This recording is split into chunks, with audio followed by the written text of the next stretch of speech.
অনুরোধ করছি। আসসালামু আলাইকুম ওয়া রাহমাতুল্লাহ।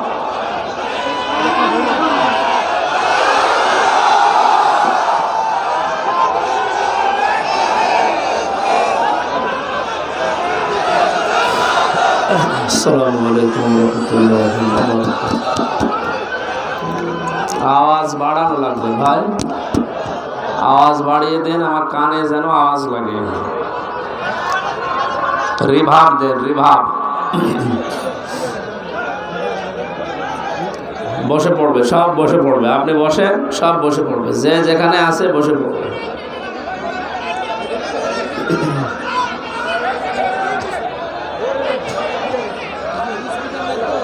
কথা বন্ধ হবে ভাই, কথা বন্ধ হবে।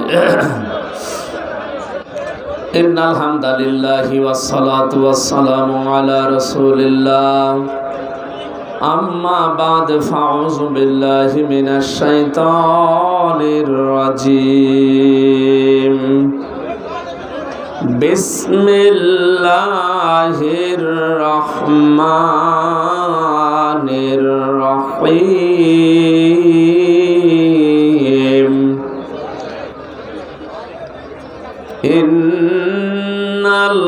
ইন্নাল্লাহা আশতারা মিনাল মুমিনিনা আনফুসাহুম ওয়া আমওয়ালাহুম বিআন্না লাহুমুল জান্নাহ। সাদাকতা ইয়া রাব্বানা। আল্লাহুম্মা সাল্লি আলা সাইয়্যিদিনা মাওলানা মুহাম্মদ। কিচ্ছু লাগবে না, বসেন, এমনি বসেন।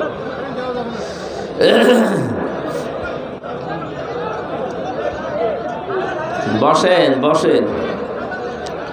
ওয়ালালি সাইয়্যিদিনা মাওলানা মুহাম্মদ। আলহামদুলিল্লাহ, ঢাকা জেলার সাভার ইসলামী সমাজ কল্যাণ ট্রাস্টের উদ্যোগে রেডিও কলোনি হাই স্কুল ময়দানে ঐতিহাসিক তাফসীরুল কোরআন মাহফিলের স্বনামধন্য সভাপতি, বিশিষ্ট আইনজীবী জনাব অ্যাডভোকেট মোহাম্মদ শহীদুল ইসলাম, চেয়ারম্যান ইসলামী সমাজ কল্যাণ ট্রাস্ট সাভার ঢাকা। মাহফিল সঞ্চালনা যিনি আছেন জনাব মোহাম্মদ হাসান মাহবুব মাস্টার। এ মাহফিলের প্রধান অতিথি ইসলামী সমাজ কল্যাণ ট্রাস্টের প্রধান উপদেষ্টা, ইসলামিক চিন্তাবিদ, মুফাসসিরে কোরআন জনাব মাওলানা দেলাওয়ার হোসাইন। দ্বিতীয় বক্তা হিসাবে যিনি এতক্ষণ আলোচনা রেখেছিলেন আপনাদের সামনে জনাব মাওলানা আকবর হোসাইন আনসারী, মুফাসসিরে কোরআন, হাজার হাজার আলেমের উস্তাদ। এখানে বিশেষ অতিথি হিসাবে উপস্থিত আছেন প্রতিষ্ঠাতা চেয়ারম্যান, সাবেক ইসলামী সমাজ কল্যাণ ট্রাস্ট সাভারের এবং প্রতিষ্ঠাতা অধ্যক্ষ দারুল ইসলাম ফাজিল মাদ্রাসা সিন্দরিয়া সাভার ঢাকা জনাব মাওলানা আমির হুসাইন। আতালাল্লাহু উমরাহু ওয়া বারাকাল্লাহু ফি হায়াতি। বলেন আমিন। উপস্থিত আছেন হাজারো আলেমের উস্তাদ অধ্যক্ষ মাওলানা আফজাল হুসাইন, অধ্যক্ষ মাওলানা আব্দুর রউফ। মঞ্চে বসা সম্মানিত ব্যক্তিবর্গ, সামনে বসা মুসলমান ভাইরা, পর্দার আড়ালের সম্মানিত মা এবং বোনেরা, প্রশাসনের ভাইরা, প্রাণপ্রিয় ঢাকাবাসী, আল্লাহর দরবারে শুকরিয়া জানাচ্ছি যিনি কোরআনে কারীম শোনার জন্যে এ শীতের ভেতরে রাতের বেলা দল মত জাতি বর্ণ ধর্ম নির্বিশেষে আমাদেরকে নিয়ে এসেছেন। আপনারা কথা বললে আমি চলে যাই, বন্ধ করেন। কি আশ্চর্য, ঢাকার মানুষ তো জানে সভ্য, একই আশ্চর্য। কথা বলা যাবে না। একই রংপুর বিভাগের লোক এখানে আছে নাকি? তো কথা বলে কেন? আমি বাকিটা বললাম না। ও পেছনে থাকে, থাক, পেছনে তো কথা বলে না, মনে হয় অন্য বিভাগের লোক এরকম হয়ে গেছে। আপনারা একটু কথা বন্ধ করেন ভাই। শুনতে এসেছেন কোরআন, এটা ইবাদত চলছে এখন। যতক্ষণ বসে আছেন শ্বাস প্রশ্বাসে নিঃশ্বাসে নেকি হচ্ছে, আর যদি নেকি নাও হয় অন্তত গোনা হচ্ছে না। কি কথা বলেন না কেন? এই জন্য আশা করবো আপনারা পরিবেশ তৈরি করে দেবেন। কোরআন শুনতে হলে আল্লাহর নির্দেশ ফাস্তামিউ লাহু ওয়া আনসিতু। 1 নম্বরে শোনা লাগবে, 2 নম্বরে চুপ থাকা লাগবে। শুধু শোনা লাগবে না, মনোযোগ সহকারে শোনা লাগবে। এই জন্য সামিয়া দেয়নি আল্লাহ, ফাস্তামিউ দিয়েছেন। ওয়া আনসিতু, একেবারে নিস্তব্ধ হয়ে যাওয়া লাগবে। আমরা এসেছি আল্লাহর রহমত পাওয়ার জন্য। যার জন্য পরিবেশ নষ্ট হবে, নামাজের কাতার বাঁকা হলে যেমন সব গুনাহ তার হয়, এখানে কোরআন শুনতে যার জন্য বিঘ্ন ঘটবে সব গুনাহ তার হবে। এই জন্য আল্লাহর রাস্তায় চুপ করেন, আর কথা বলবেন না, ইশারায় করেন। খুব গুরুত্বপূর্ণ কাজ হলে। আমার ভাইরা, রহমত পাওয়ার জন্য যারা এসেছি, আল্লাহর এই 2টা শর্ত আমরা মেনে নিলাম। এবার আসেন যারা আমরা বলতে এসেছি, এই যে 6-7 জনের নাম আপনারা দিয়েছেন আলেমদের, আমি সহ এখানে যারা কোরআনে কারিমের কথা বলতে এসেছি, আমাদের দায়িত্ব আল্লাহ পাক দিয়েছেন, কিতাবুন উনজিলা ইলাইকা ফালা ইয়াকুম ফি সাদরিকা হারাজুম মিনহু লিতুনযিরা বিহি ওয়া যিকরা লিল মুমিনিন। বলেন আল্লাহু আকবার। সূরা আরাফের ভেতরে আল্লাহ জানিয়েছেন, এই একটা কিতাব আপনাকে আমি দিলাম, ফালা ইয়াকুম ফি সাদরিকা হারাজুম মিনহু লিতুনযিরা বিহি। এই কোরআন দিয়ে মানুষকে যখন সতর্ক করবেন, তখন আপনার মনের ভেতরে যেন কোনো সংকীর্ণতা না আসে, কোনো দ্বিধা দ্বন্দ্ব ভয় ভীতি সংশয় সন্দেহ এগুলো যেন কাজ না করে। যিকরা লিল মুমিনিন, কোরআন মুমিনদের জন্য উপদেশ। বলেন সুবহানাল্লাহ। এই আয়াতের মাঝে আপনি দেখবেন হারাজন আছে। তাফসীর পড়তে গিয়ে হারাজনের ব্যাখ্যা আমি পেয়েছি 2টা। 1 নম্বরে, হে নবী, কোরআন যখন প্রচার করতে যাবেন, তখন দেখবেন অনেক মানুষ আপনার বক্তব্য না বোঝার কারণে তারা মন খারাপ করে রাগ করতে পারে। এরকম মানুষ দেশে নেই? এরকম মানুষ দেশে ছিল আগে, এখন নতুন নতুন কিছু তৈরি হচ্ছে। ডক্টর মিজানুর রহমান আজহারি শুধু ইঙ্গিত দিয়েছে, কারো নামও বলেনি, যে একদল খেয়ে গেছে আর একদল খাওয়ার জন্য রেডি হয়ে আছে। অনেকে মন খারাপ করে বসে আছে। 48টা নিবন্ধিত দল, কারো গায়ে লাগলো না। আপনার গায়ে লাগে কেন? আপনি কি খাওয়ার জন্য রেডি হয়ে আছেন? জনগণ তো বুঝে ফেলছে। গত পরশুদিন একজন বক্তব্য দিয়েছে এই দেশে, যাকে তো 15.5 বছর কোরআনের কথা বলতে গেলে অনুমতি নেওয়া লাগতো 14 জায়গায়। আমরা যদি আসতে পারি অনুমতি দেব না। আরে ভাই, কথাটা বলবেন আমরা জানি, তো কিছুদিন পরে বলতে পারলেন না। আগে যে বলে দিলেন, মানুষ তো সব এখন জেনে ফেলবে। এমনি মানুষ যেভাবে ইসলামের দিকে ঝুঁকছে, আপনি টের পাচ্ছেন। গত পরশুদিনের বক্তব্য তারেক জিয়া সাহেবের, যে জনগণ যদি একবার আবার খেপে যায়, কিসের নাম নিয়ে চলেন আপনি? বাবার নাম পর্যন্ত ভুলিয়ে ফেলবে জনগণ। এই জন্য আমরা সাবধান। আপনি আন্তর্জাতিক জরিপগুলো লক্ষ্য করবেন। আগস্টের 5 তারিখের আগে ঢাকার মানুষ তো শিক্ষিত মানুষ। আগস্টের 5 তারিখের আগ পর্যন্ত বাংলাদেশে 100 জনের মাত্র 15 জন চাইতো এদেশে কোরআন কায়েম হোক। কয়জন? মাত্র 100 জনের 15 জন। আপনি জানুয়ারি মাসের জরিপ খেয়াল করেন।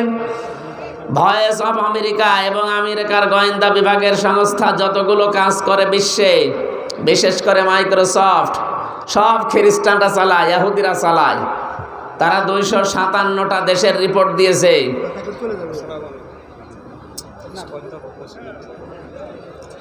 বাংলাদেশ সম্পর্কেও তারা রিপোর্ট দিচ্ছে। এই দেশে আর 100 জনের 115 জন মাত্র না, এখন 100 জনের ভেতরে 58 জন মানুষ চাচ্ছে কোরআন কায়েম হোক। 4.5-5 মাসের ব্যবধানে যদি 15 থেকে 58 হয়ে যায়, আপনি আর 5 মাস যেতে দেন। আমার মনটাকে বলছে এদেশে 100 জনের 100 জন মানুষ চাইবে এদেশে কোরআন কায়েম হোক। গত কয়েকদিন আগে আমির জামাত ডাক্তার শফিকুর রহমান হাফিজাহুল্লাহ উনি গিয়েছিলেন গাইবান্ধা। ওখানে ওনার আগে একজন হিন্দু পুরোহিত ঠাকুর বক্তব্য দিয়েছে। উনি বলছে এই দেশে যদি কোরআন কায়েম হয় আমরা সবচাইতে বেশি নিরাপদে থাকবো। টের পেয়েছেন একটা হিন্দু পুরোহিত ঠাকুর যদি কথা বলে, বাকি মানুষের অবস্থান কোন দিকে? এই জন্যে উনি ইঙ্গিত দিলেও আর আপনি বুঝে ফেললেন যে না আমাকেই বলছে, আপনি এত বড় জ্যোতিষী, আমার হাতটা দেখি বলবেন তো কি হবে সামনে। সুতরাং এই জ্যোতিষীগুলো আমার মনে হয় একটু থামা দরকার, নয়তো ক্ষতি হয়ে যাবে আপনার জানেন। আমরা বলতে চাই কোরআনের কথা শোনার পরে না বুঝে যারা মন খারাপ করে, ওই জামানায় ছিল, এখনো আছে, ভবিষ্যতেও থাকবে। আমরা যেন তাদের ভেতরে পড়ে না যাই। দ্বিতীয় নম্বর হারজনের ব্যাখ্যা পেয়েছি আমি। আবাহমান কাল থেকে অনেক মানুষ এই দেশে এবাদত মনে করে ইসলামকে অনেক কিছু, অনেক নিয়ম নীতি নিষেধা বানিয়ে ইসলাম বলে চালিয়ে দেয়, অথচ ওইটা ইসলাম না। হে নবী, আপনি যখন কোরআনের তাফসীর করবেন, তাফসীর মানে খুলে ফেলা, উন্মুক্ত করা। এই পরিবার, সমাজ এবং রাষ্ট্রে, এই পৃথিবীতে যারা আবরণ দিয়ে নিজেদেরকে ঢেকে রেখেছে, জুলুমের আবরণ, শিরিকের আবরণ, কুফরির আবরণ, সর্বোপরি বেদাতের আবরণ দিয়ে তাফসীর করলে যেহেতু আবরণ খুলে যাবে, জাতি তখন টের পাবে এটা জাতির সর্বনাশকারী। এই কারণে ওই মানুষগুলো তাফসীরে বাধা দেবে। এই জন্য এই দেশে আমরা দেখতে পেয়েছি ইসালে সাওয়াব হয়, কোনো বাধা ছিল না। অরস শরীফ হয়, কোনো বাধা নেই। অরস মোবারক হয়, কোনো বাধা নেই। 63 দিন চলছে নবীর জন্মদিন মৃত্যুদিন পালন করা, কোনো বাধা নেই। বাধা ছিল শুধু এই দেশে তাফসীরুল কোরআন মাহফিলে। বলেন, কারণ ওরা জাতে মাতাল হলো তাহলে ঠিক আছে। ওরা জানতো যে তাফসীর যদি হয় জনগণ কিন্তু জেনে ফেলবে। এই জন্য তাফসীর মাহফিলে সবচাইতে বেশি বাধা দিয়েছিল ওই জামানায় আবু জেহেল। কে? আরো জোরে বলেন। রব্বুল আলামিন ওর কথাটা কোরআনে কোট করেছেন। আল্লাহ পাক জানাতে চেয়েছেন আবু জেহেল হয়তো 1500 বছর পরে বাংলাদেশ নামক একটা দেশে থাকবে না, কিন্তু ওর পেতার তারা থাকবে। আবু জেহেল যা করেছিল কোরআনের সাথে, ওর পেতার তারা ঠিক তাই করবে। ওরা ওই সময় বলেছিল ওয়াল গাউফি, শোনা তো যাবেই না। কোরআনের আয়োজন হলেই সেখানে হট্টগোল করে, মারামারি গন্ডগোল করে বন্ধ করে দাও। লাআল্লাকুম তাগলিবুন, আশা করা যায় তোমরা বিজয়ী হবে। আবু জেহেল খুব ভালোভাবে জানতো যে আমি যে চেয়ারে বসে আছি, চেয়ার অবৈধ। কথা বলে না কেন? আবু জেহেল চেয়ারের বৈধ ছিল না অবৈধ ছিল? এই জন্য আমরাও চাই 15.5 বছরে যারা চেয়ারে ছিলেন আপনারা কিন্তু অবৈধ, আপনারা নিজেরাও জানেন। কারণ আমরা আপনাকে ভোট দেইনি। আমার 33 বছর বয়স, 92 সালে আমার জন্ম। এই হিসাবে এই 33 বছরে 18 বছর থেকেও যদি আমি ভোট দেওয়া আরম্ভ করতাম, 3 বার ভোট দিতে পারতাম, একবারও পারি নাই। তার মানে এই দেশে ভোট হয়নি। কথা বলেন না কেন? এই 3 বারে যারা এমপি হয়েছেন, মন্ত্রী হয়েছেন, উপজেলা চেয়ারম্যান হয়েছেন, মেয়র হয়েছেন, তারা যদি ভবিষ্যতে কেউ সাবেক এমপি, সাবেক মন্ত্রী লেখেন, এটাও একটা অবৈধ কাজ হবে না। আপনি এতটুকু লিখতে পারবেন যে সাবেক চোর। আপনি যেটা ছিলেন ওইটা লিখবেন, অসুবিধা কি? না আরেকটু বেশি করে আমি দিয়ে দিলাম ডিগ্রি আপনার, আপনি লিখবেন সাবেক ডাকাত। আপনি যে ভোট ডাকাতি করেছেন, ভোট চুরি করেছেন, সেটা লিখে দেবেন। মানুষ জানবে যে না একটা মানুষ পাওয়া গেছে। আজকের মাহফিলে যে একজনের নামে দেখছেন না সাবেক লেখা, আপনার নামেও সাবেক লেখা থাকবে আগামীতে, কিন্তু সাবেক সংসদ সদস্য না। আপনি লিখবেন সাবেক ডাকাত বা সাবেক চোর। অন্তত এইটা দেখেও যেন সামনে কেউ এই চুরি করে ডাকাতি করে আর চেয়ারে বসার স্বাদ আর না দেখে। এই কথা বলে না কেন? আমরা চাই এই দেশটাকে যোগ্য মানুষদের হাতে তুলে দিতে। যে মানুষগুলো জীবন দিয়ে গেল, প্রত্যেকের আশা আকাঙ্ক্ষা এইটাই ছিল যে দেশ যারা চালাবে বৈষম্য মুক্ত করে চালাবে। কয়েকটা বলছিলেন না আজকের অতিথি, কত রকমের বৈষম্যের আগেও ছিল, এখনো আছে, সামনে কোনো বৈষম্য যেন না থাকে সেই জন্য আল্লাহ কোরআন দিয়েছেন, ইন্নাল্লাহা ইয়া'মুরুকুম, অবশ্যই আমি আল্লাহ তোমাদেরকে আদেশ দিচ্ছি, আনতু আব্দুল আমানাতি ইলা আহলিহা, তোমাদের যাবতীয় আমানত, এই যে আমানাত বহু বছর তাফসিরে মারিফুল কোরআন আল্লামা শফি রহমতুল্লাহ আলাইহি আমানাত এ শব্দের ব্যাখ্যায় তিনি দিয়েছেন রায়, ভোট, সিদ্ধান্ত, সমর্থন। সুতরাং যারা ভোটের কথা শুনলে, রায়ের কথা শুনলে অনেকে মনে করে যে রাজনীতির কথা বলে, ধর্ম ব্যবসায়ী, এ কথা এখন বলছে না অনেকে। তাফসির মাহফিলের নামে তারা ভোট চায় মানুষের কাছে। আরে ভাই, ভয়কার ট লিখা থাকলে আমি করব কি? আমি কি আয়াত বাদ দিয়ে দেব? আর তাফসির মাহফিলগুলোতে আজ এই রায়ের কথা বলা হয় না, এই জন্যে আমাদের বউগুলো হয়ে গেছে রাজমিস্ত্রি আর আমরা যোগাইলি। এই 53.5 বছর দেশটা স্বাধীন হয়েছে, যদি সত্যি আমরা কোরআন থেকে আমানত মানে ভোট, আমানত মানে রায়, আমানত মানে সিদ্ধান্ত, আমানত মানে সমর্থন, এগুলো জনগণকে বোঝাতে পারতাম, সবাই যদি এক বাক্যে এটা মেনে নিতে পারতাম, 53 বছর আগে এ কোরআনে কারিম আদালতে পৌঁছিয়ে যেত। এই জন্য আয়াতের পরের শব্দ ওয়াইদা হাকামতুম বাইনান নাস আন তাহকুমু বিল আদলি, যখন মানুষের মাঝে বিচার করবেন আপনি ন্যায় বিচার করবেন। ন্যায় বিচার করা যায় কোথায় গেলে আল্লাহ সেই ইঙ্গিতটাই আয়াতে দিয়েছেন। এই জন্য আমরা এই আয়াতটার সামনে বাস্তবে দেখতে চাই। আপনারা রাজি আছেন না ইনশাআল্লাহ? এদেশে 300 জন এমপি হবে সামনে, অন্তত আমরা চাই 151 জন যেন কোরআন বুকে নিয়ে সংসদে যেতে পারে।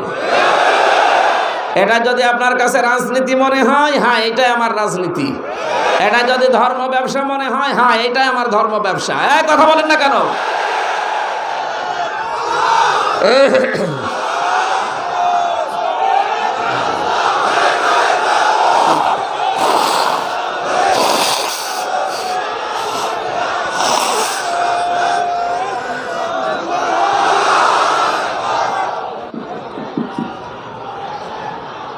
আলহামদুলিল্লাহ ভাই, কথা বলার সময় দেবেন। যারা যে কথাগুলো শোনার পরে বুঝে ফেলেন যে আমরা কি বলতে চাই, এতদিন কোথায় ছিলেন? 15.5 বছর বসেননি। সুতরাং আমরা যা বলতে চাই যদি কোরআন হাদিসের বাইরে যাই, তাহলে আপনি আমাকে বাধা দিতে পারেন মুসলিম হিসাবে যে না এটা কোরআন হাদিসের বাইরে। কোরআন হাদিসের কথা বললে বাধা দেওয়ার কথা তো আবু জেহেলের আর তার বেতাত্তাদের। আপনি বাধা দিতে আসেন, আপনি কি আবু জেহেল? বলেন। এই 15.5 বছরে আমরা যারা আজ টিকে আছি, জীবন তো দিয়ে গেল অনেকেই। সেই 2006 থেকে 24 পর্যন্ত 28 অক্টোবর থেকে আরম্ভ হয়েছে। জসিম ভাইকে তারা পিটিয়ে, সাপের মতো পিটিয়ে লগি বইটা দিয়ে হত্যা করে আবার লাশের উপরে ড্যান্স দিল। পৃথিবীর ইতিহাস পাল্টিয়ে ফেলেছে তারা। আমি যত ইতিহাস পড়েছি, কোনো মানুষ হত্যা করার পরে লাশের উপরে ড্যান্স দেয়, এটা আয়ামে জাহিলিয়াতের যুগেও বই পাইনি, কিন্তু আওয়ামী জাহিলিয়াতের যুগে আমি পেয়েছি। কথা বলেন না কেন? মানুষ কত বিবেক, কত নিচে নেমে গেলে কাজ করতে পারে বলেন। এর পরের বছর 7 সাল আমি সিরাজগঞ্জ থেকে যাচ্ছিলাম একটা অনুষ্ঠান শেষ করে, বাসের ড্রাইভারের পেছনে বসে আছি।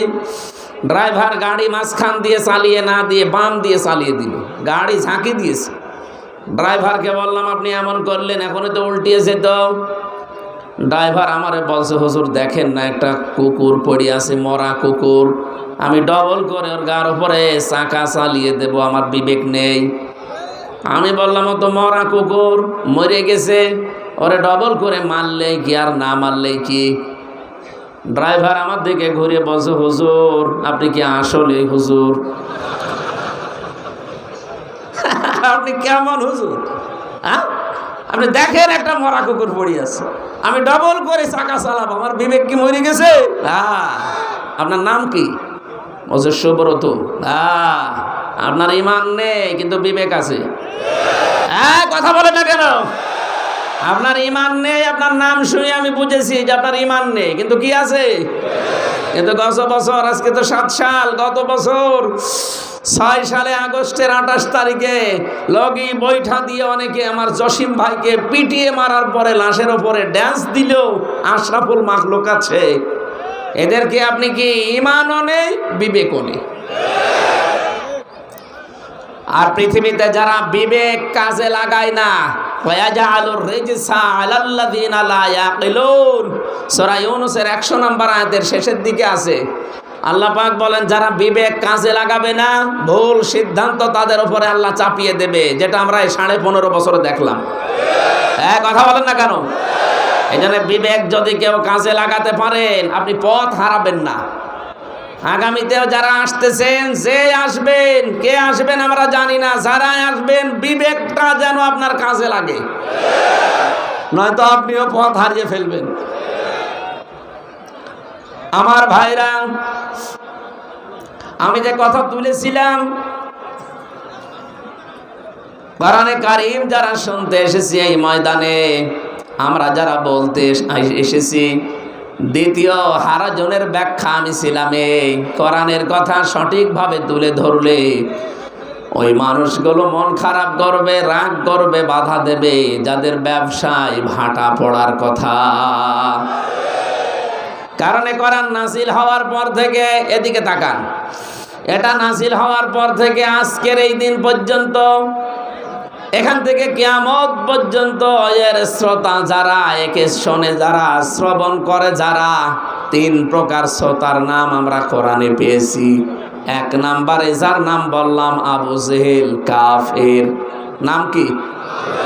2 নম্বরে শুনতে আসতো ওই জামানায় যারা মুনাফিক, তারা বিশ্বাস করতো কোরআন আল্লাহর কিতাব, কিন্তু যখন শুনতে এসে দেখে যে আমার পরিবার যেভাবে চলে কোরআনের সাথে মেলে না, আমার সমাজ যেভাবে চলে কোরআনের সাথে মেলে না, আমি যে রাজনীতি করি কোরআনের সাথে মেলে না, তখন আস্তে করে পেছন দিক থেকে তারা কেটে পড়তো। আল্লাহর ভাষায় তারা মুনাফিক। 1 নম্বরে কাফের বাধা দিয়েছে, আপনি দলিল নিতে চাইলে সূরা হামিম সাজদার 26 নম্বর আয়াতে পাবেন। 2 নম্বরে মুনাফিক শোনার পরে পেছন ফিরে কেটে পড়েছে, দলিল নিতে চাইলে সূরা নিসার 61 নম্বর আয়াত। 3 নম্বরে কোরআন শুনতে এসেছে তারা যারা মুমিন।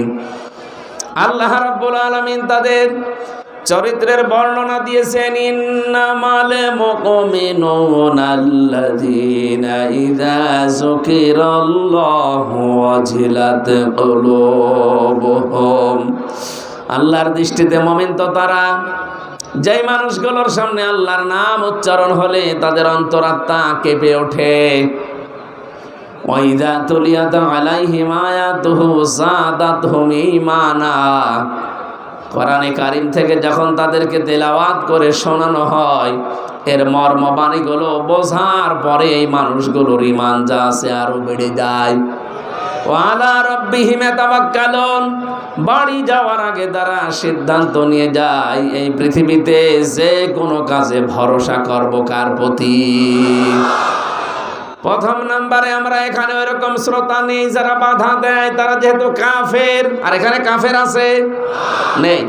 2 নম্বরে মুনাফিক শুনতে আসে, কিন্তু যখন দেখে যে না আমার সাথে তো মিলছে না, কারণ আমি সুদ ভিত্তিক অর্থনীতির সাথে জড়িত।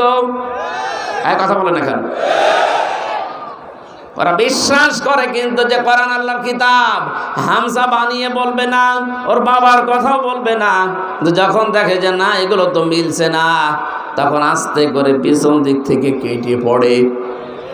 আমি খুলনায় জেলেতে 3 বছর ছিলাম। জেলে যাওয়ার আগে আমি একবার খুলনায় এক মাহফিলে সভাপতি আমার কানের কাছে এসে বলছে, হুজুর দিনকাল ভালো না, রাজনৈতিক কোনো কথা বলার দরকার নেই, আপনি এক কাজ করেন, পারিবারিক জীবনে যেহেতু কোনো ঝামেলা নেই, পারিবারিক জীবন নিয়ে কথা বলেন। স্বামী স্ত্রীর ভেতরে কেন গন্ডগোল হয়, আর এটা কি করে মিটানো লাগবে আপনি ওইগুলো বলবেন। ঠিক আছে, সূরা নিসা 34 নম্বর আয়াতটা শুরু করলাম যে এই কারণে গন্ডগোল হয় আর এগুলোর কারণে এটা মিটানোর পদ্ধতি আছে এর পরের আয়াতগুলোতে। ও আল্লাহ, আমি জানি না যে ওনার ওই দিন সমস্যা হয়েছে, মোনাজাত করে বাড়িতে গেলাম, খাবার দেবে তো না, মুখ গোমরা করিয়াস। কি কথা বলছে না কেন? বলছো হুজুর আমার বউর সাথে যে আমার গন্ডগোল আপনাকে বলল কে? কে বলবে না? আপনাকে ঠিক কেউ বলে দিয়েছে? আপনি যা যা বললেন আজকে সব আজকে আমার হয়েছে। বলেন তো আমার কেউ বলে দিয়েছিল? বলেছে একজন। কে? উনি ১৫০০ বছর আগেই জানিয়েছে যে এই কারণে গন্ডগোল হয়।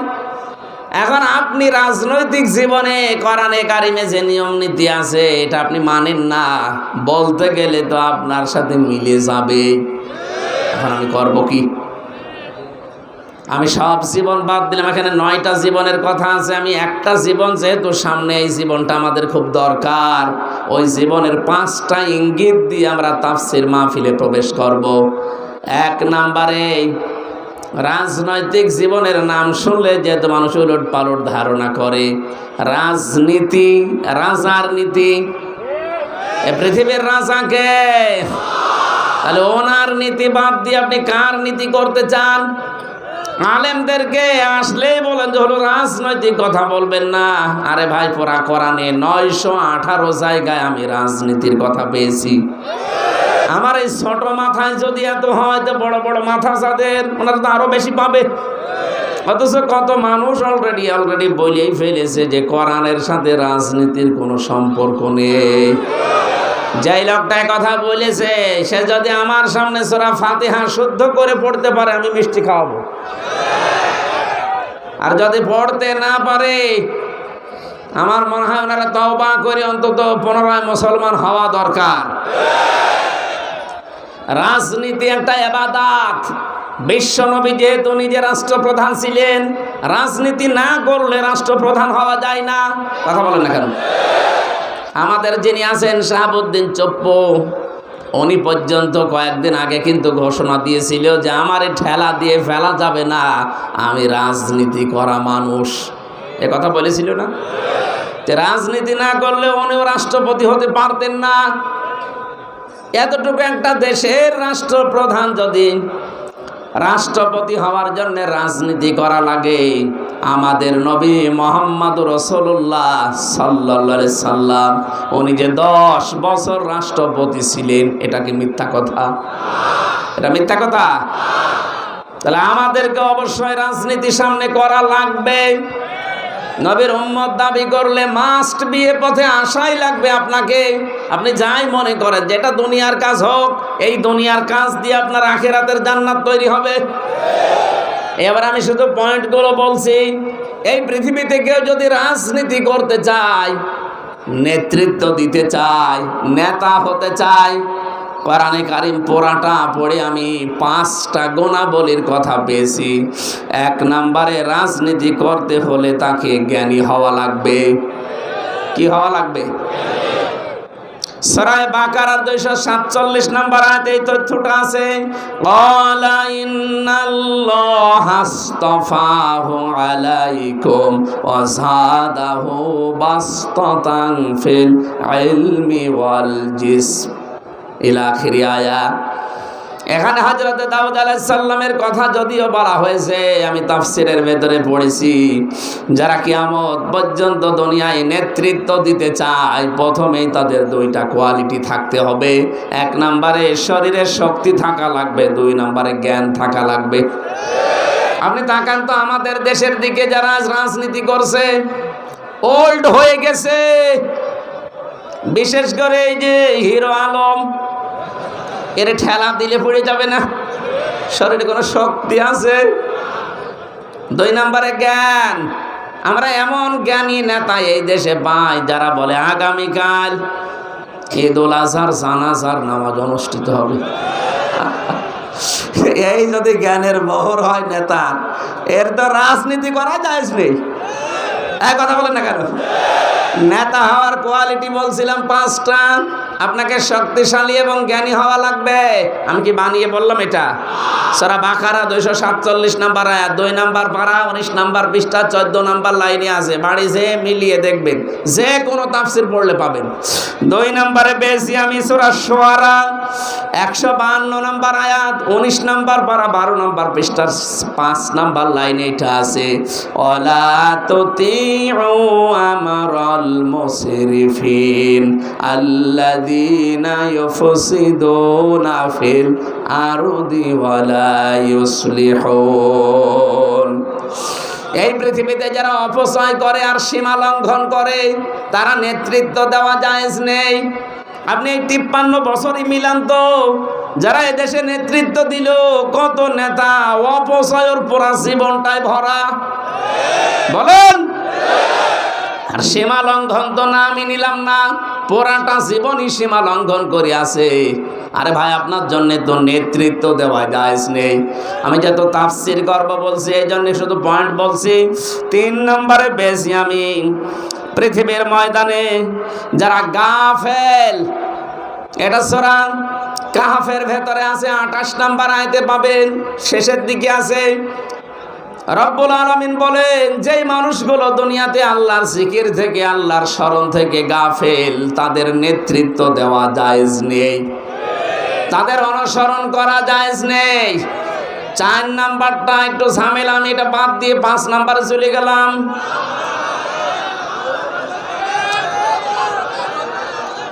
ঠিক আছে, আপনি মেনে নিতে পারলে আমার বলতে অসুবিধা নেই। মেনে নিতে পারার মতো এরকম সৎ সাহস আছে কার কার দেখি? আন্দাজে হাত তুলবেন না।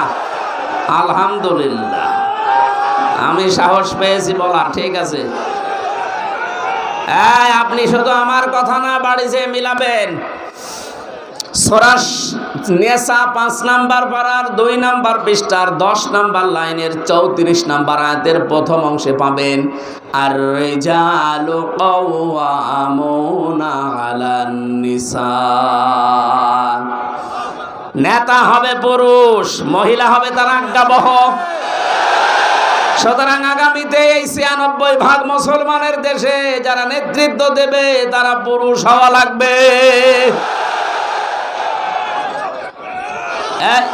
এ পর্যন্ত থাক। যারা হাত তুলেছেন, যদি এরপরও পুরুষ নেতা বাদ দিয়ে অন্য কোনো জায়গায় ছোটেন, বিশেষ করে রওশনের সাদের দিকে, আমি আর বাকিটা বলতে পারবো না। সুতরাং আপনি সাবধান। 5 নাম্বারটা যেহেতু বলি নাই, বলে ফেলি। এটা যারা বাকারায় আছেন, প্রথম নাম্বার পারা 18 নাম্বার পৃষ্ঠার 6 নাম্বার লাইনের 124 নাম্বার আয়াতের প্রথম অংশে আছে। রব্বুল আলামিন বলেন, ওয়াইযি বিতালা ইব্রাহিমা রাব্বুহু বিকালিমাতিন ফাতাম্মাহুন্না ক্বালা ইন্নী জাইলুকা লিন্নাসি ইমামা। আল্লাহ পাক বলেন, স্মরণ করো ওই সময়ের কথা যখন তোমাদের জাতির পিতা হযরত ইব্রাহিম আলাইহিস সালাম, যার নাম, তাকে আমি আল্লাহ পদে পদে পরীক্ষা করেছিলাম বিভিন্ন বাক্যের দ্বারা। তাফসিরে ফি জিলালিল কোরআন সাইয়্যিদ কুতুব লিখেছেন, হযরত ইব্রাহিমকে আমার আল্লাহ জীবনে 50টা পরীক্ষা করেছিলেন। কত? 50টা পরীক্ষায় তিনি পাশ করেছেন। সর্বশেষ আগুনের যে পরীক্ষাটা, এটা গুরুত্বপূর্ণ। হযরত ইব্রাহিম আগুনের পরীক্ষায় যখন উত্তীর্ণ হয়ে গেলেন, রব্বুল আলামিন বলেন, আমি তোমাকে একেবারে খালি হাতে ফেরত দেব না। ক্বালা ইন্নী জাইলুকা লিন্নাসি ইমামা। শুধু মুসলমানদের জন্য না, লিন্নাস, মানব জাতির জন্য তোমাকে আমি নেতা বানিয়ে দিলাম। এখানে যেহেতু আলেম আছে, লাম শব্দটা আরবি গ্রামার অনুযায়ী 19টা অর্থে ব্যবহার হয়। লাম বালাগাত মান থেকে 13টা অর্থে ব্যবহার হয়। এর 9 নাম্বার অর্থে আপনি পাবেন লাম ব্যবহার করা হয় জীবিত মানুষদের জন্যে। আমাদের জাতির পিতা হযরত ইব্রাহিম কিন্তু জীবিত মানুষদের নেতা ছিলেন। এ নেতা বানিয়েছে কে? আরো জোরে।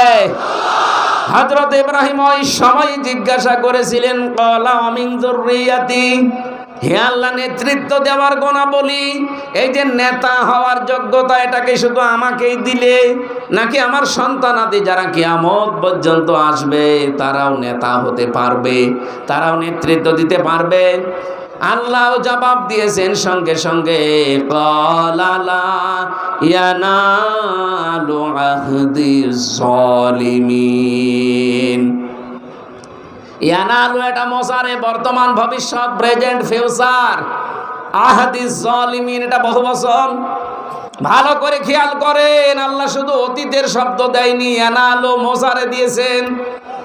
রব্বুল আলামিন বলেন, ইব্রাহিম, তোমার সন্তানাদের ভেতরে নেতৃত্ব দিতে পারবে, নেতা হতে পারবে তারা, কিন্তু যারা জালেম তাদের জন্য আমার কোনো অঙ্গীকার নেই, ওয়াদা নেই। আয়াতের তাফসিরে মুফাসসির লিখেছেন, বিশেষ করে ২০ শতাব্দীর একজন অন্যতম মুজাদ্দিদ মাওলানা সাজ্জেদ আবুল আলা মাউদুদী রহমতুল্লাহ আলাইহি, তার কিতাব পড়তে গিয়ে আমি আয়াতের তাফসিরে পেয়েছি, তিনি দিয়েছেন কিয়ামত পর্যন্ত জালেমদের নেতা হওয়া, নেতৃত্ব দেওয়া হারাম। অথচ আয়াতটা পুরো বাংলাদেশে বিপরীত। যারা বড় বড় নেতা দেখবেন, বড় বড় জালেম তারা। যে যত বড় নেতা ছিল এই দেশে, সে তত বড় জালেম ছিল। সর্বোচ্চ যেটা এই দেশে পালিয়েছে, এটা সবচাইতে বড় জালেম ছিল। তার প্রমাণ আমি নিজে, আমি ভিকটিম। 3টা বছর আমাকে ফাঁসির কন্ডেম সেলের ভেতরে তালাবদ্ধ করে রেখেছিল, কোনো কারণ নেই, বিনা কারণে। কয়েকদিন আগে আমার মামলা খারিজ হয়ে গেছে সব। আগস্টের 5 তারিখের পরে আমি মামলা তুলেছিলাম। জজ সাহেব এটা দেখে বলছে যে এর ভেতরে তো কোনো মাল মশলা নেই, আমি রায় দেব কি দিয়ে, খারিজ করে দিলাম। বলতে গেলাম যে মাননীয় আদালত, 3 বছর তো আপনার কাছে ছিল মামলাটা, তখন তো রায় দেননি, তখন বলেছেন যে মামলা জামিন হয়, আগেই ফেলে দিতেন ফাইল। আর আজকে বলছেন কোনো মাল ম্যাটারেস নেই, এ মামলা খারিজ করে দিলাম।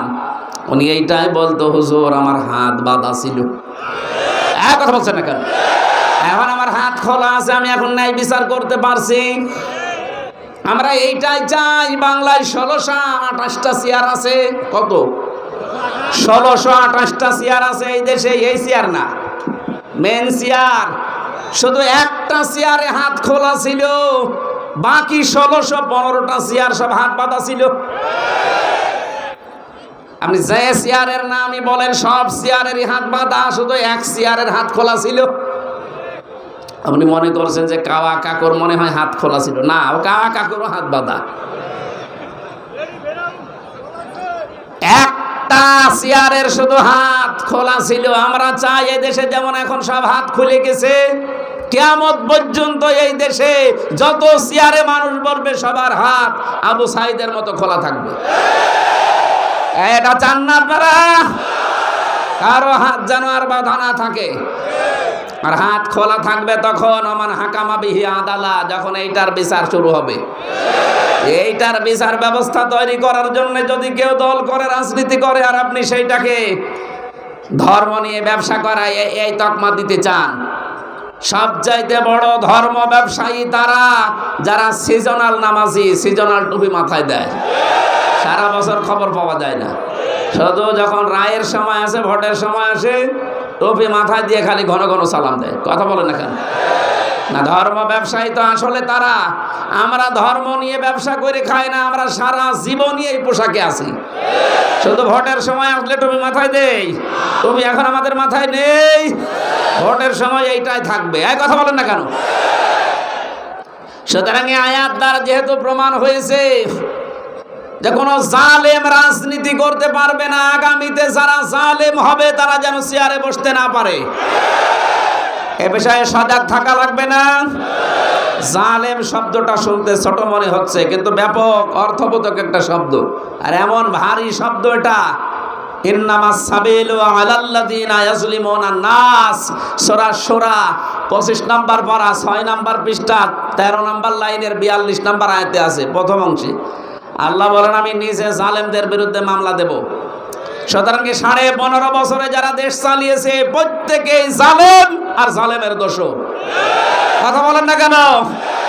সংস্কার যখন আরম্ভ হয়েছে আমরা চাই এই 15.5 বছরে যারা দায়িত্বে ছিল এই জালেমাকে টিকিয়ে রাখার জন্য একটাকেও যেন চেয়ারে রাখা না হয়, সবগুলো বিদায় করে দেন।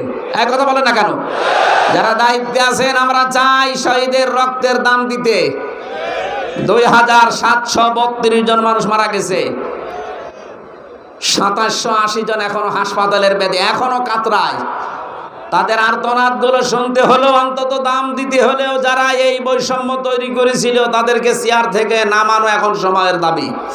এটা কোনো রাজনীতি না, এটা আমাদের জাতীয় দাবি। এই কথা বলেন না কেন?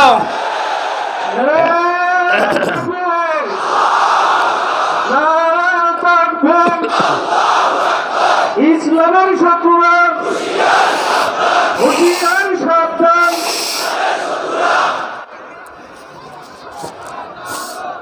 আলহামদুলিল্লাহ ভাই, জালেম যারা রাজনীতি করতে না পারে, নেতা হতে না পারে, কয়টা কোয়ালিটি পেলাম নেতা হওয়ার? আরো জোরে। 1 নম্বরে জ্ঞানবান হওয়া লাগবে, শক্তিশালী হওয়া লাগবে। 2 নম্বরে ফ্যাসাদ সৃষ্টিকারী, যারা সীমা লঙ্ঘনকারী, এরা নেতা হতে পারবে না। 3 নম্বরে এই পৃথিবীতে যেই মানুষগুলো গাফেল আল্লাহ সম্পর্কে, আখিরাত সম্পর্কে, তারা নেতা হতে পারবে না মুসলমানের। 4 নম্বরে কোনো মহিলা নেতৃত্ব দিতে পারবে না, তার মানে দায়িত্বে থাকতে পারবে না। 5 নম্বরে কোনো জালেমের জন্য রাজনীতি করা জায়েজ নেই। রাজনীতি যদি না করে নেতা হতে পারবে? সুতরাং এই 5টা গুণ যাদের ভেতরে পাবেন তাদের থেকে দূরে থাকবেন। এর বাইরে যাদের পাবেন নাক কান বন্ধ করে আপনি পেছনে থাকবেন, আপনার আখিরাত তৈরি হবে ইনশাআল্লাহ। আমরা তেলাওয়াত করেছিলাম কোরআনের 1 খণ্ড একটা আয়াত, 4 ভাগের 1 ভাগ পড়েছি আমি। সূরা তাওবার 111 নম্বর আয়াতে খুব গুরুত্বপূর্ণ কিছু তথ্য আছে এর ভেতরে। জন্মের পর থেকে আমরা কোরআনের আয়াত শুনেছি, কিন্তু নতুন কিছু এখান থেকে বের করব ইনশাআল্লাহ। রব্বুল আলামিন বলেন ইন্নাল্লাহ হাশতারা, অবশ্যই আমি আল্লাহ কিনে নিয়েছি, ক্রয় করে নিয়েছি, মিনাল মুমিনিনা, মুমিনদের কাছ থেকে, আনফুসাহুম, তাদের জীবন, ওয়া আমওয়ালাহুম, তাদের সম্পদ, বিআন্না লাহুমুল জান্নাহ, বিনিময়ে যেটা দিয়ে দিয়েছি তার নাম জান্নাত। এটা বাংলা অর্থ ছিল, এবার আসেন তো বাস্তবে নিয়ে যাই। এই পৃথিবীতে 2টা কাতার আছে আল্লাহর কাছে সব চাইতে বেশি প্রিয় কাতার।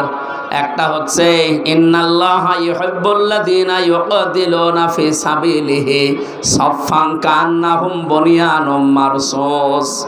সূরা সফের 4 নম্বর আয়াতে আল্লাহ জানিয়েছেন অবশ্যই আমি আল্লাহ সব চাইতে বেশি পছন্দ করি, ভালোবাসি ওই কাতারকে, যেই কাতার সীসা গলা প্রাচীরের মতো ঐক্যবদ্ধ হয়ে আল্লাহর দ্বীন কায়েমের চেষ্টা করে।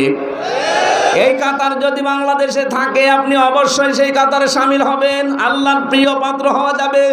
2 নম্বরে নামাজের যে কাতার, এই কাতারের দিকে আল্লাহ কুদরতের নজর দিয়ে তাকিয়ে থাকে, বলেন সুবহানাল্লাহ। এখানে আমরা যেহেতু ক্রয় বিক্রয়ের একটা নাম শুনলাম, আল্লাহ রাব্বুল আলামিন নিজে এখানে ক্রেতা আর বিক্রেতা হচ্ছে দুনিয়ার যারা মুমিন তারা। আল্লাহ কিন্তু সবার সম্পদ, সবার জীবন কিনতে চান না।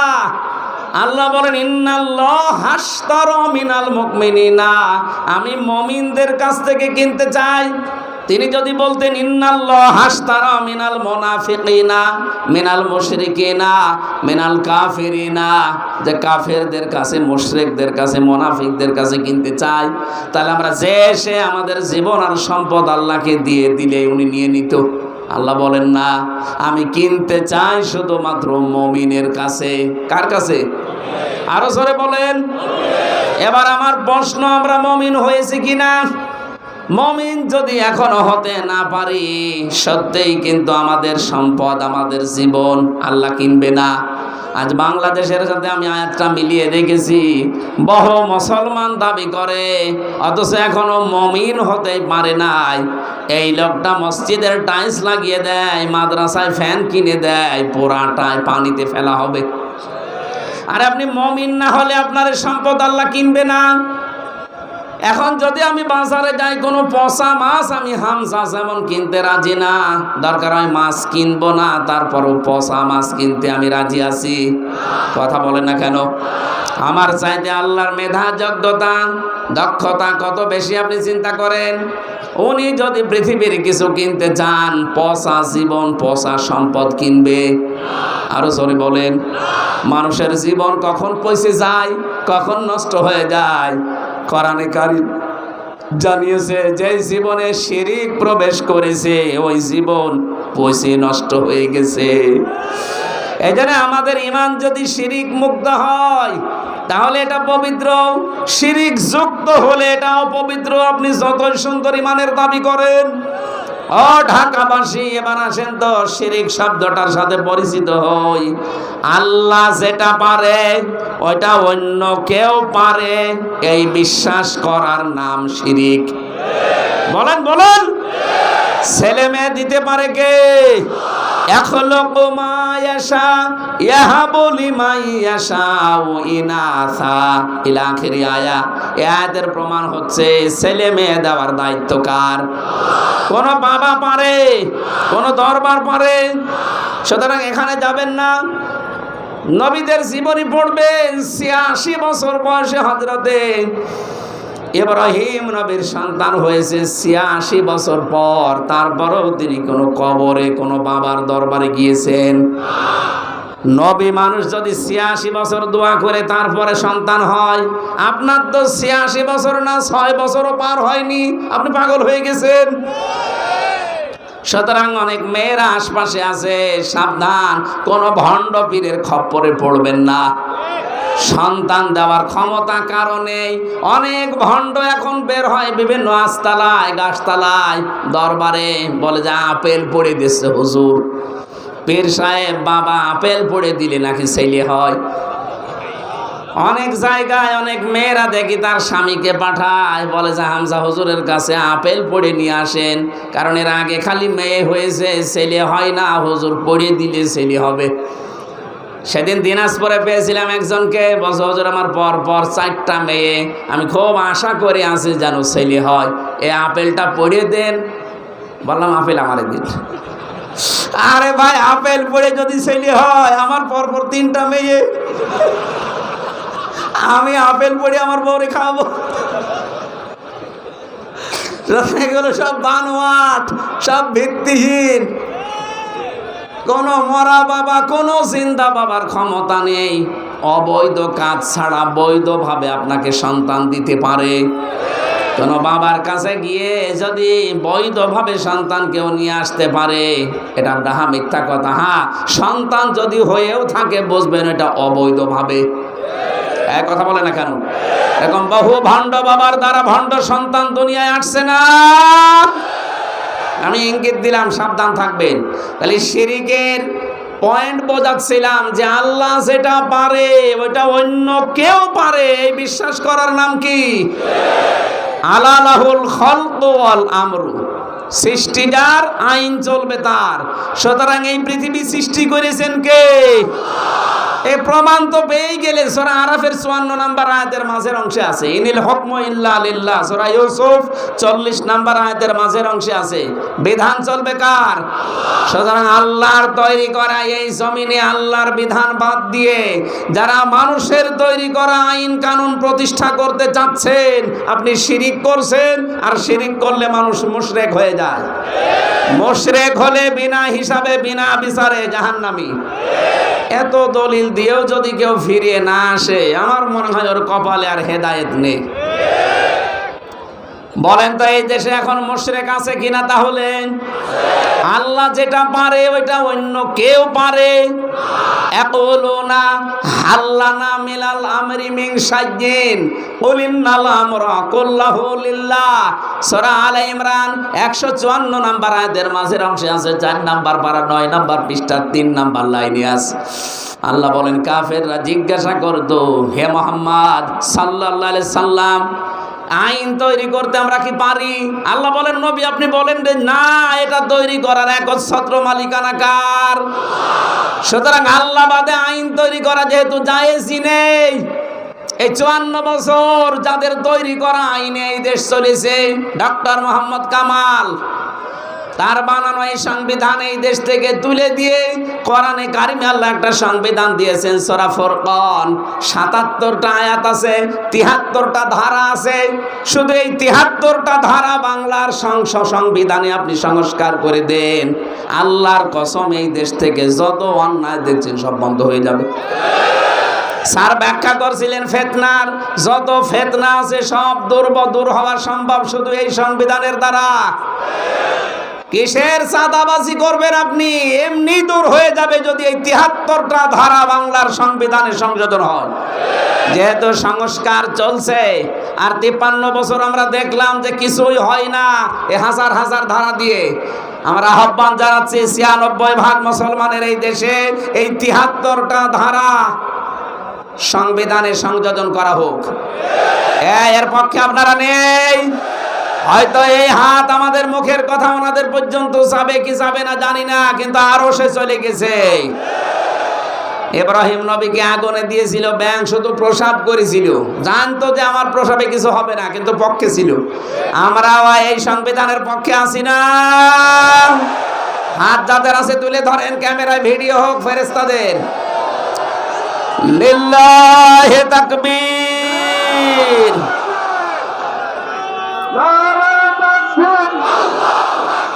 আল কোরআনের আলম, আল হাদিসের আলম, সংসদের আলম, আল হাদিসের আলম। আলহামদুলিল্লাহ। আন আবি হুরায়রা রাদিয়াল্লাহু তাআলা আনহু قال قال النبي صلى الله عليه وسلم من مات ولم يغزو ولم يحدث به نفسه مات على شعبة من النفاق। বিশ্ব নবীর সাহাবী হযরত আবু হুরায়রা বলেন, যে ব্যক্তি মরে গেল এমন অবস্থায় যে তার মনের ভেতরে আকাঙ্ক্ষা ছিল না যে আমি জিহাদ করব, দিন কায়েম করব, এই সিদ্ধান্ত এই আকাঙ্ক্ষা যদি কারো মনের ভেতরে না থাকে যে কোরআন বাংলাদেশের সংবিধান হোক, ও যদি মরে যায় ও মুনাফিক হয়ে মরে যাবে। সুতরাং আমরা মুনাফিকি থেকে বাঁচতে চাই না। আরো জোরে বলেন। তাহলে আমার পয়েন্টে এসেছে, আল্লাহ পাক ছাড়া আইন যেহেতু কেউ বানাতে পারে না, সুতরাং আল্লাহর আইন বাদ দিয়ে মানুষের তৈরি করা আইন এই দেশে আমরা কায়েম হতে দেব? বলেন দেব? চেষ্টা করে যাব আমরা মরণ পর্যন্ত।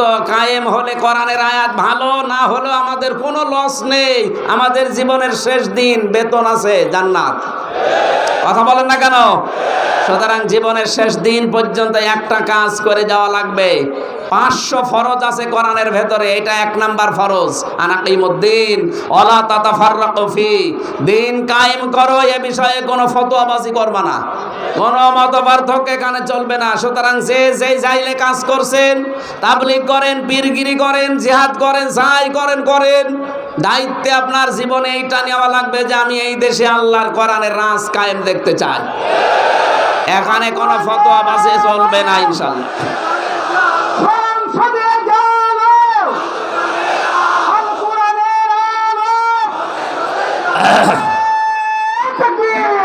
আমার ভাইরা, আমরা 2টা পয়েন্ট বললাম কি, আল্লাহ যেটা পারে ওটা অন্য কেউ পারে, বিশ্বাস করার নাম শিরিক। শিরিক যে করে সে মুশরিক, আর মুশরিকের জায়গা ইন্নাহু মা ইউশরিক বিল্লাহ ফাকাদ হারামাল্লাহু আলাইহিল জান্নাহ ওয়া মাওয়াহুন নার।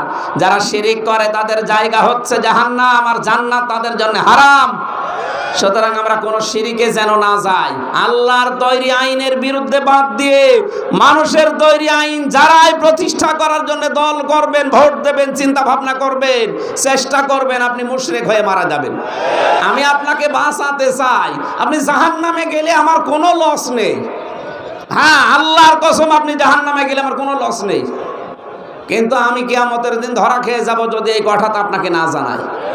সুতরাং বাংলার জনগণ সাবধানে, রেকর্ড হচ্ছে, সারা দেশে ছড়িয়ে যাচ্ছে। সবাইকে আমি আহ্বান জানাচ্ছি, আল্লাহর তৈরি করা আইন বাদ দিয়ে মানুষের তৈরি করা আইনের পেছনে থেকে তার জন্য শ্রম দিলে, সময় দিলে, দল করলে, ভোট করলে, রাজনীতি করলে আপনি জাহান্নামে যাচ্ছেন, আমি দেখতে পাচ্ছি। এরপরে বাকিটা আপনার বিবেকের উপরে। আর বিবেক অনুযায়ী যদি কাজ না করেন, আপনার উপরে ভুল চাপিয়ে দেবেন কে? দলিল কোথায় আছে? সূরা ইউনূস 11 নম্বর পারা 19 নম্বর পৃষ্ঠা 4 নম্বর লাইনের 100 নম্বর আয়াতের শেষের দিকে আছে। এত দলিল দিয়েও যদি কারো মন খারাপ হয়, আমার মনে হয় ওটা একটা টাটকা আবু জেহেল। আবু জেহেল এত খারাপ ছিল না। 2 নম্বরে আমওয়ালাহুম, আল্লাহ মাল কিনতে চান। মাল মানে আবুল মাল না, যেটা এই যে গতবার গেল কামাল, এই মাল না। মালের ব্যাখ্যা পেয়েছি আমি 4টা। আমার আজকের অনুষ্ঠান গাজীপুরে, ওইটা আসল মাহফিল ছিল। এইটা আপনারা দায়িত্বশীল যারা আছে এদেরকে ধরে জোর করে নিয়েছেন। এমনি জালেমরা 3টা বছরে আমার ফাঁসির কন্ডেম ছেলে খাবার দেয়নি, খেয়ে না খেয়ে আমার শরীরটা শেষ করে দিয়েছে। 14 রকমের অসুখ আমার শরীরে। এরপরে রাত জাগা নিষেধ। ডাক্তাররা বারবার বলছে রাত 10টার ভেতরে ঘুমিয়ে পড়বেন, কিন্তু এখনই 9টা 10 বেজে গেছে। আমার মনে হয় এখন আর চালানো ঠিক হবে না। এই আয়াতে এখনো লক্ষ লক্ষ কথা আছে। আগামীতে আবার কোনো জায়গায় আসলে আবার বলিয়েন, ওই মাহফিলে এখনো লক্ষাধিক মানুষ বসে আছে ভাই, ওখানে 9টায় ওঠার কথা, অলরেডি 9টা 10 বাজে। আমি আর চালাতে পারছি না। বারবার এই যে পেছন থেকে আওয়াজ আসছে, দেখতে পাচ্ছেন না? আগামীতে আসলে আবার কথা বলবো ইনশাল্লাহ। আমি একটু মোনাজাত করে দিলাম। আল্লাহুম্মা আমিন। লা হাওলা ওয়ালা কুওয়াতা ইল্লা বিল্লাহিল আলিয়্যিল আযীম। আল্লাহ তাআলা যেভাবে আরম্ভ করেছিলাম ঘন্টার